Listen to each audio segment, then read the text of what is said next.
we are a consequence of a certain phenomenal happening that we call as cosmos.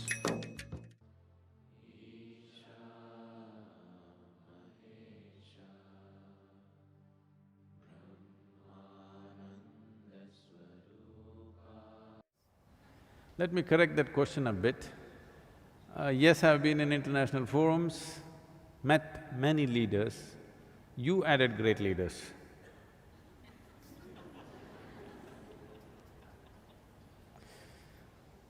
So, many leaders, not always so great.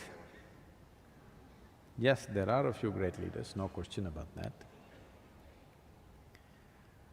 Where is the world heading?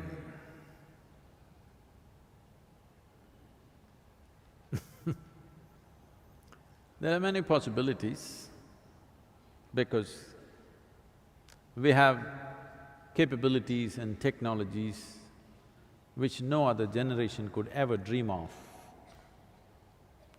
Will our capabilities turn against us or will they work for us is the big question. If all the human capabilities which are so hugely enhanced because of technology, everything that an individual human being could do has expanded manifold. In this enhanced state, and our numbers have increased tremendously. In the beginning of 20th century, we were just about 1.5 billion people. Today, we are 7.3 billion people. The United Nations making predictions that by 2050, we will be 9.7 billion people. If all these people get educated, get technologically empowered, 9.7 billion people or nearly 10 billion people on this planet is for sure going to be a disaster. Yes. We can make arrangements and arrangements, we can improve the arrangements, we can make more energy-saving machines, we can recycle the shit. Yes, we can do all this. But if we don't come to our senses with human populations, there's going to be… I want you to just imagine how the world will be if the population almost goes up by 50% tomorrow. Just imagine your town, how it will be if 50% population increases tomorrow morning. Or in other words, no matter what we create, no matter how much we strive, whatever we build, everything is going to be insufficient because the planet is going to be insufficient. Of course, we are looking at planets which could sustain life outside of this solar system. We have found 2, 3 very promising planets. It's just a little, not in the walking distance. A few thousand or a million light years away. Great planets, I believe. But this is the thing, but nobody wants to address this issue. Everybody wants to talk about cosmetic solutions, not address the basic problem of expanding human population. I was in a conference and I said, see, unless you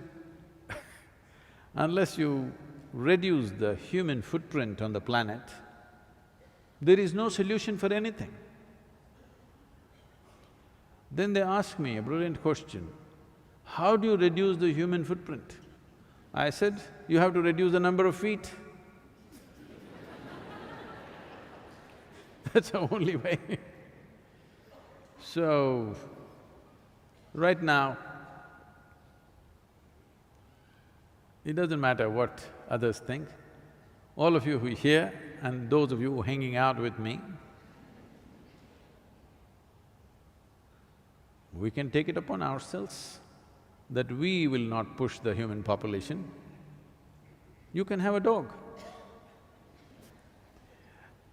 A husband and wife were having a debate whether to have a child or not.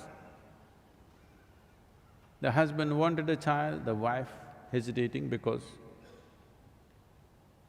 she will lose the shape of her body and, you know. For a husband, having a baby is simple. But for the woman, it's too many things involved. So debate was going on, and then they came and the debate moved into an area where should we have a baby or should we get a dog? Then they could not decide, they went to a counselor. They put their problem in front of him. So he said, you got to just make up your mind whether you want to ruin the carpets or your life.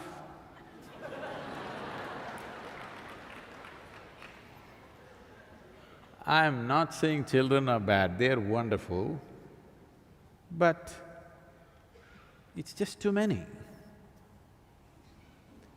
We as human beings, we are wonderful, but we are too many.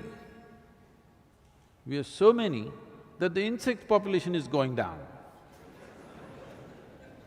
No, it's not a joke, it's very threatening. If the insect population disappears, the planet will be destroyed. Yes, the worms disappear, the planet will be destroyed. If you and me disappear, planet will flourish.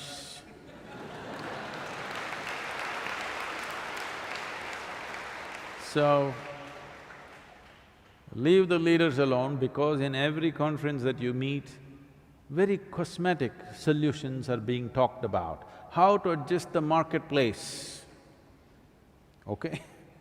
How to do this, how to do that. On immediate scale, yes, those things are necessary, but you're talking about what is the future of this world. If that is so, if we want a future for this world, if we want our children and their children to live well on this planet, the only way is to bring down human population. Not by doing some horrible acts, but if we have… See, our life expectancy has improved. This means we have taken death into our hands. When we take death into our hands, it is our business to take birth also into our hands, isn't it?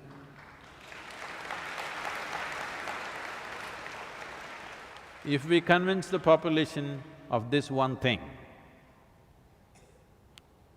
future is very bright because tomorrow morning the sun will come up, what's the problem? Brahmananda Swarupa